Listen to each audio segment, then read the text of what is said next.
Apakah beli oleh-oleh? Senang hati bertemu kalian semua. Izinkan kami untuk memperkenalkan diri kami. Let's go!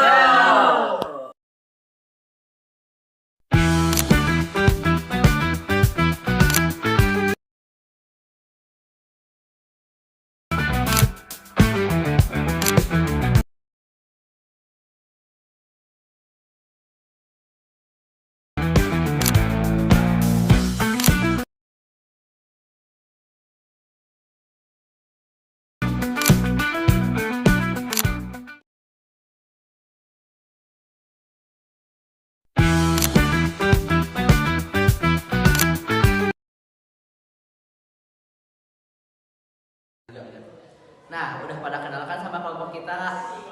Kalau udah, mari kita lanjut. Matahari dan bulan sebagai petunjuk ibadah. Sejak kapan? Matahari dan bulan telah digunakan sebagai petunjuk ibadah sejak awal sejarah peradaban manusia, dan secara spesifiknya ditetapkan dalam syariat Islam sejak masa Rasulullah SAW pada abad ke-7 sekitar tahun 610 Masehi. Bangsa yang paling utama dan konsisten menggunakan peredaran matahari dan bulan sebagai petunjuk ibadah adalah bangsa Arab, yaitu umat Islam. Mereka menggunakan kedua benda langit ini untuk menentukan sistem penanggalan dan jadwal ibadah harian hingga tahunan. Selain dalam Islam, peradaban kuno lainnya seperti bangsa Sumeria dan Babilonia juga telah menggunakan siklus bulan untuk ritual keagamaan sejak milenium ketiga sebelum Masehi. Hukum yang kami gunakan, perintah penggunaan kedua benda langit ini termaktub secara jelas dalam teks agama, salah satunya Al-Quran, surat Ar-Rahman ayat 5, Al-An'am ayat 96, dan Yunus ayat 5. Dan dalilnya dari dasar hukum, yaitu dalam Quran surat Ar-Rahman ayat 5. A'udzu billahi minasyaitonir rajim. Asy-syamsu wal qamaru bihusban. Yang artinya matahari dan bulan beredar menurut perhitungan. Lanjut dalam Quran surat Al-An'am ayat 96 yang berbunyi falikul isbah wa ja'alal laila sakana wasyamsa wal qamara husbana dzalika taqdirul azizil alim. Dan artinya dia menyingsingkan pagi dan menjadikan malam untuk beristirahat, dan menjadikan matahari dan bulan untuk perhitungan. Itulah ketetapan Allah yang Maha Perkasa, Maha Mengetahui. Dan yang terakhir dalam Quran surat Yunus ayat 5. Huwallazi ja'ala asy-syamsa diya'an wal qamara nuran wa qaddarahu manazila lita'lamu 'adadas sinina wal hisab ma khalaqallahu dzalika illa bil haqq yufassilul ayati liqaumin ya'lamun. Yang artinya dialah yang menjadikan matahari bersinar dan bulan bercahaya, dan dialah yang menciptakan tempat-tempat orbitnya agar kamu mengetahui bilangan tahun dan perhitungan waktu. Allah tidak menciptakan demikian itu melainkan dengan benar. Dia menjelaskan tanda-tanda kebesarannya kepada orang-orang yang mengetahuinya. Yang pertama ialah peredaran matahari dalam Al-Isra ayat 12. Kesimpulannya, ayat ini menjelaskan hukum alam sunnatullah yang terperinci di mana manusia diajak memanfaatkan waktu untuk keseimbangan ibadah dan usaha. Yang pertama ialah tentang pergantian malam dan siang, merupakan bukti kebesaran Allah untuk mengatur siklus istirahat dan aktivitas. Yang kedua, keseimbangan hidup.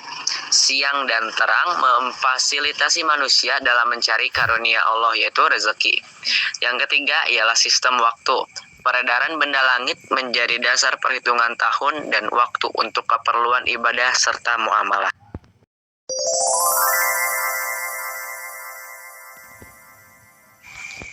Yang kedua, peredaran bulan. Dalam surat Yunus ayat 5, ringkasan tafsir ayatnya ialah yang pertama sebagai sumber cahaya. Allah menciptakan matahari dengan cahaya yang bersumber dari dirinya sendiri dan bulan dengan cahaya pantulan. Yang kedua ialah fungsi manzil, yaitu fase. Pergerakan bulan diatur dalam fase-fase hilal hingga purnama agar manusia dapat menghitung bilangan tahun dan waktu. Yang ketiga yaitu tujuan penciptaan. Sistem alam semesta ini tidak diciptakan sia-sia, melainkan berdasarkan kebenaran bilhaq sebagai bukti kekuasaan Allah bagi orang-orang yang berpikir.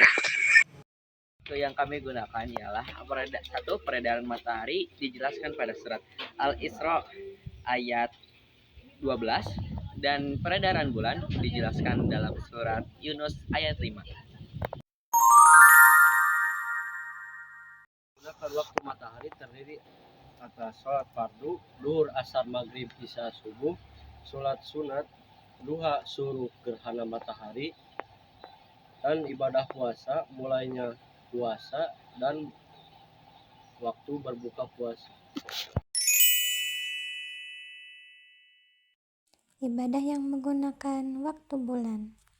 Ibadah yang menggunakan waktu bulan diantaranya penentuan puasa Ramadan, ibadah haji, puasa sunnah ayamul bid, sholat gerhana bulan, zakat masa idah, dan kehamilan. Kesimpulan dari materi kami ialah matahari dan bulan adalah dua indikator astronomis utama yang diciptakan Allah untuk menentukan seluruh sistem waktu ibadah umat Islam secara akurat. Keduanya mengintegrasikan hukum alam, yaitu sains, dengan syariat agama guna menciptakan keteraturan dalam penyembahan. Pembagian peran yang spesifik matahari sistem Samiyah menjadi penentu waktu ibadah harian. Penggeseran posisi matahari terhadap bumi menentukan batas waktu sholat fardu 5 waktu, subuh, zuhur, asyar, maghrib, dan isya, serta pelaksanaan wukuf di Arafah pada siang hari. Bulan sistem Qamariyah menjadi penentu waktu ibadah tahunan. Munculnya hilal bulan sabit mudah digunakan untuk individual serta tanggal pelaksanaan rangkaian ibadah haji. Yang kedua, bukti keadilan dan kemudahan syariat Islam. Aksesibel, pergerakan matahari dan bulan dapat diamati secara langsung oleh manusia di seluruh belahan bumi tanpa memerlukan alat yang rumit. Universal, sistem ini berlaku adil bagi semua umat muslim di dunia, baik yang tinggal di perkotaan modern maupun di pelosok pedalaman. 3. Integrasi agama dan ilmu pengetahuan, sains. Ilmu falak. Ilmu falak adalah penggunaan matahari dan bulan memicu perkembangan ilmu astronomi Islam. Ilmu falak untuk menghitung koordinat bumi, arah kiblat, dan pembuatan kalender yang presisi. Keperaturan kosmis. Fenomena ini membuktikan bahwa hukum alam semesta berjalan konstan dan patuh pada perintah penciptanya demi membantu kebutuhan hidup manusia. 4. Tanda kebesaran Allah. Ayat kauniyah. Matahari dan bulan bukan sekedar benda langit mati, melainkan media zikir.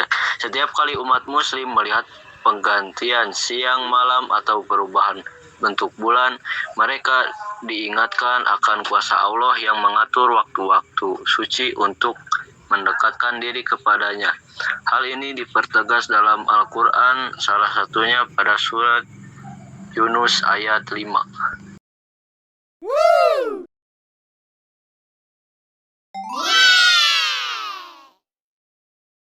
Apakah kalian sudah mengerti materi yang sudah kami sampaikan?